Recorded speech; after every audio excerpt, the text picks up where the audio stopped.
زه د ځان یم او که نه زه د اشنا یم، زه د ځان یم او که نه زه د اشنا یم، په عجبه کشمکش کې مبتلا یم. او وایي ستا یادونه او د جمې اوږدې شپې، ستا یادونه او د جمې اوږدې شپې، ورته دا ځلې قسم دی وارخطا یم. او بیلتانه را باندې دومره یې ګران کړی، بیلتانه را باندې دومره یې ګران کړی چې د ذکر څنګه وشي په جړا یم.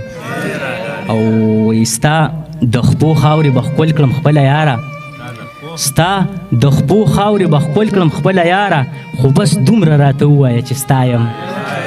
او شعر دی چې وایي ستا ارمان به ارماني یم د ټول عمر، ستا ارمان به ارماني یم د ټول عمر، او دا ځکه چې مین په بې وفا یم. مننه مننه.